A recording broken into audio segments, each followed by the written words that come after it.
Time now for sports on 104.7 The Cave. Here's Ned Reynolds. Mike the intern, Ned Reynolds in the studio. It's Thursday, and we've been kind of waiting to see if the Oakland A's are actually going to play in that minor league baseball park in Vegas. Is that the plan? Well, nobody knows yet. The approval for them to move from Oakland to Las Vegas is expected today. The owners are meeting down in Texas, in Dallas, and they will cast a vote. And all it needs, well, I say all it needs, there are 30 Major League Baseball owners. 23 of them have to vote in favor, and I think it'll probably be unanimous for the A's to move. Now, what is the question of where they play?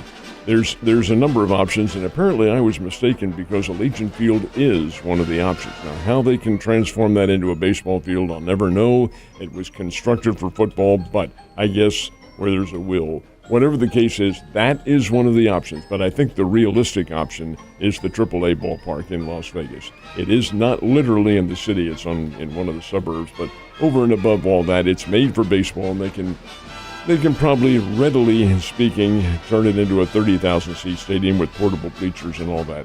I think that's what they'll do. They could also, they being the A's, go back to Oakland for another year. They have a lease on that stadium, but I don't think the fandom would be very happy.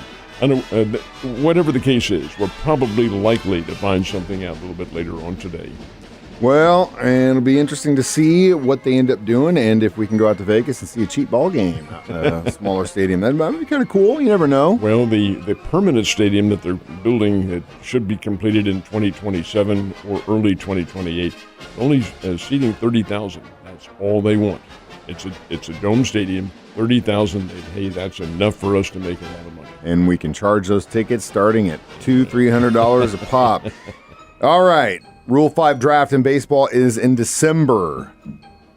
Remind everyone what Rule 5 draft means. The Rule 5 draft is December, but today is the key point because all of the 30 Major League teams have to declare their 40-man roster by today. So why is that important? Because if you're on the 40-man roster, you can't be taken in the Rule 5 draft. That draft, which has produced some pretty doggone good players, is held in December, and it is for players who signed as teenagers and have played 4 or 5 years of professional baseball. You're eligible for the Rule 5 draft.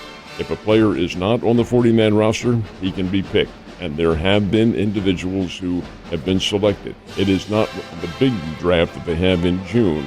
This is a pretty big one, though, nonetheless, and it has produced some pretty good players.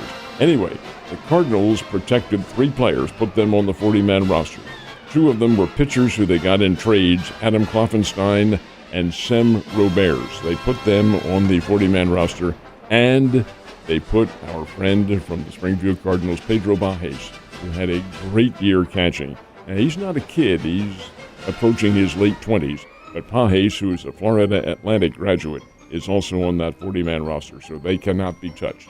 That's the deal, and we'll find out later on today if any other of the perhaps named players from a roster were not protected. I think that's the key. You want to be able to take care of your talent.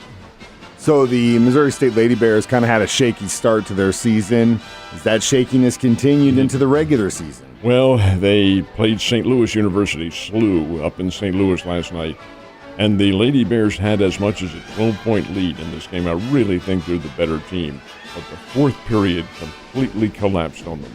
St. Louis outscored the Lady Bears 33-16 in that fourth period and won the game 79-67.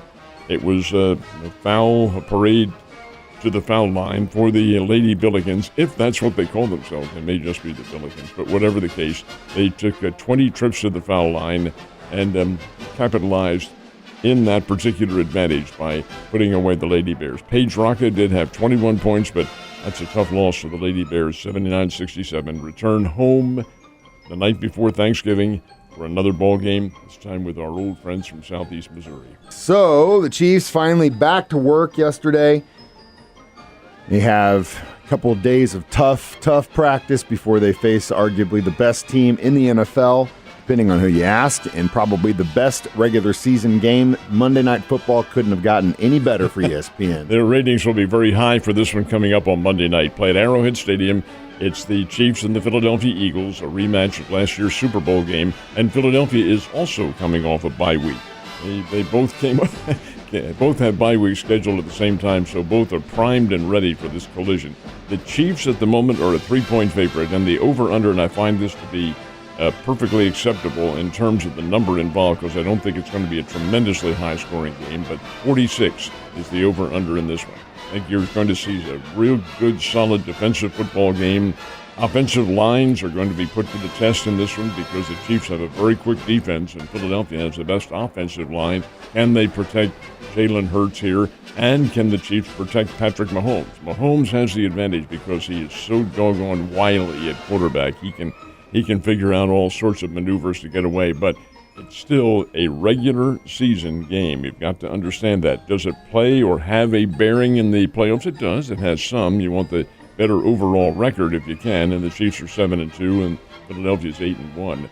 But Philadelphia also has a tremendously difficult schedule forthcoming. The rest of their schedule is really, really difficult. So is the Chiefs, but not quite to that extent. However, that's over and above. They'll kick it off on Monday evening about 7:15, and it'll be an absolutely dandy game. Both teams appear to be, relatively speaking, healthy. I think when in my pick, I picked 53 as the combined score, so I went on the over. But better go over, yeah, we'll see.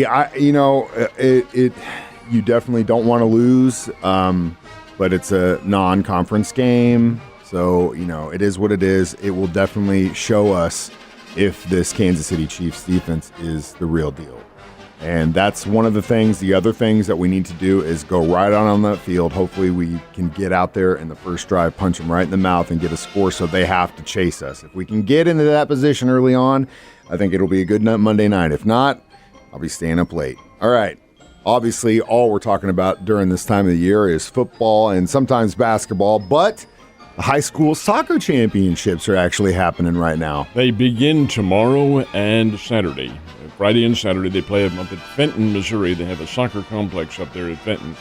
Really hope that Springfield puts in a bid for those soccer championships because we have a number of our fields here that are being resurfaced with artificial turf, and we have a number of them down here. I really think Springfield would be an ideal location. Well, and they just passed last year that travel, Yep. When people stay here, all that money goes back to sports and arts, so that'll definitely help kind of They hopefully get also some more. got a bond, too, Mike, of $24 million, and it was to be, in fact, infused into the athletic system. That's much of it.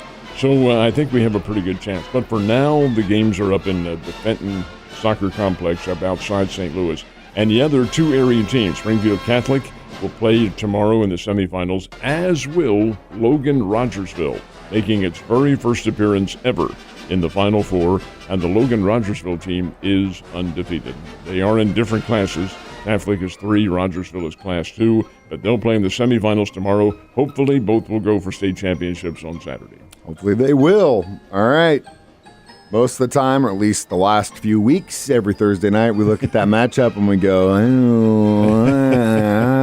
don't know about this one. But based on how these two teams played last weekend and really how kind of one of them's doing, tonight's Thursday night game should be one hell of a matchup between the Ravens and the Bengals. Last week, of course, we had the Chicago Bears and the Carolina Panthers. Oh, my.